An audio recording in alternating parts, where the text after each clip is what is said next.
ህብስት ጠላቶቿ ከቀን ወደ ቀን እየጨመሩ መጥተዋል። የእንጀራ እናቷና አባቷ በዚህ በኩል እያሰቃዩት ቢሆንም አሁን ላይ ግን ጓደኛው መስላ የቀረበቻት ሄሩት ወይም ሄርሜላ ነገሮችን እንደምትፈልገው ሳይሆን በራሷ መንገድ ለማስኬድ ከእንጀራ እናቷ ጋር ከታፈሱ እንዲሁም ደግሞ ከይፍቱ ጋር ተስማምታለች። ታፈሱ አሁን ላይ በጣም መልካም ሰውና ጥሩ ሰው ስትሆን በእሷ ቦታ የተተካችው ሄርሜላ ነገሮችን ለማበላሸት ቆርጣም የተነሳች ትመስላለች።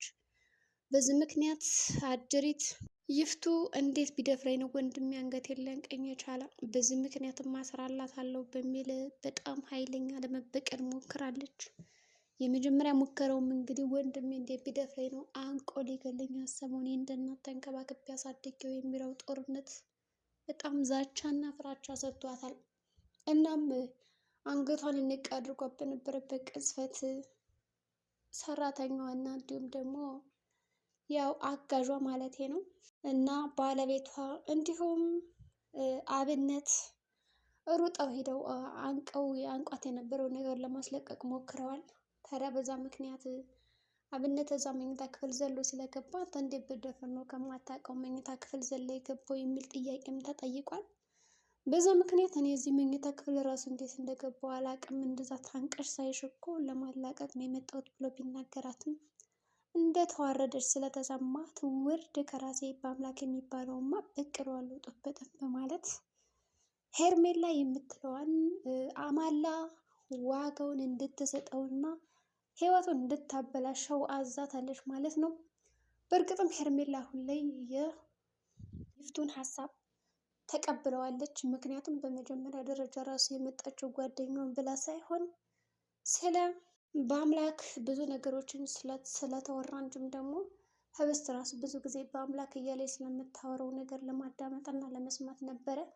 ከዛም እንዳየችው በጣም እንደወደደችው ግልጽ ነው። ነገር ግን አሁን በአምላክ ከዚች ከሄሩት ጓደኛዋ ጋር ከዚች ቀልቃላ ጋርማ መስማማስ አይደለውም እያለ ጣል ጣል ያደርጋታል። ከሰላምታም ሆነ ምንም ነገር ሊቀርባት አልቻለም።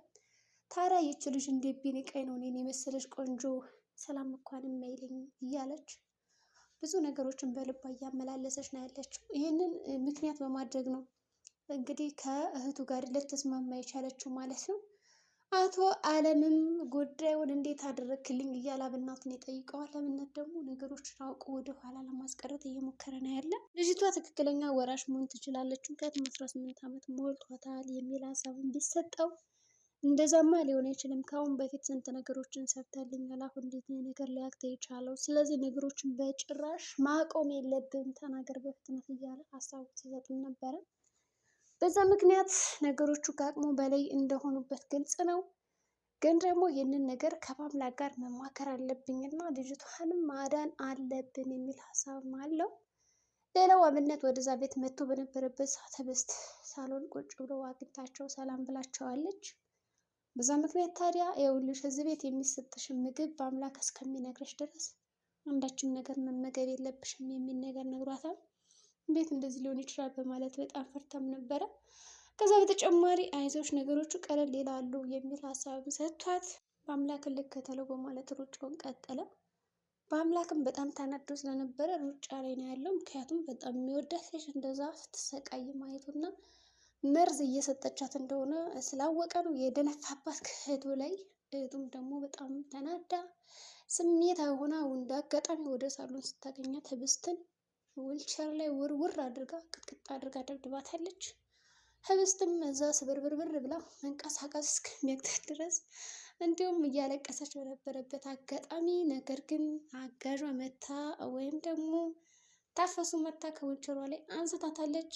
ታፈሱ አሁን ላይ በጣም ጥሩ ሰው እየሆነች መታለች። በነገራችን ላይ በተለይ በአምላክ ካነገራት በኋላ እና መድኃኒት እየሰጧት እንደሆነ እና እንደዛ ያስተናክሏት እንደሆነ ከነገራት በኋላ ጥሩ ሰው ሆናለች። በነገራችን ላይ ሰው ለዚህ አይዞሽ አታልቅሽ ብላ እንደምንም አባብላ ወደ መኝታ ክፍሏ ወስዳታለች ማለት ነው።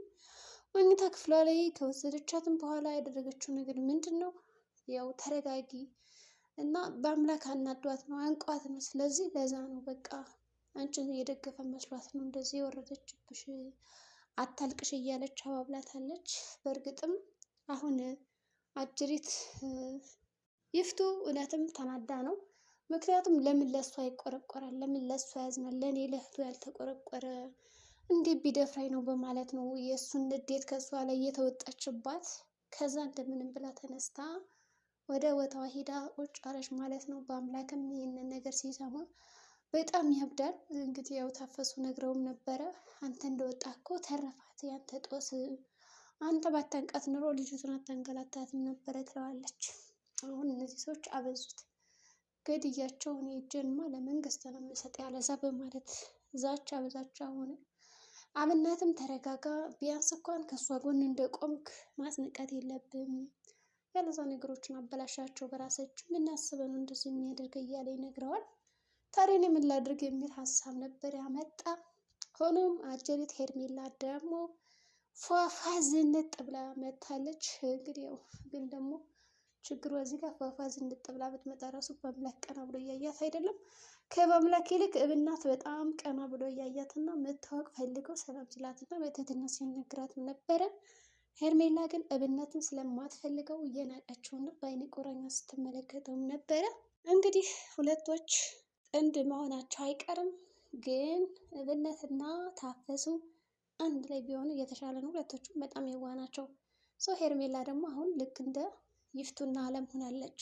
አቶ አለምም ነገሩ መቋጨት አለበት እያለ በጣም በፍጥነት የራሷን ሀብትና ንብረት በስሙ ለማድረግ ይሮጣል።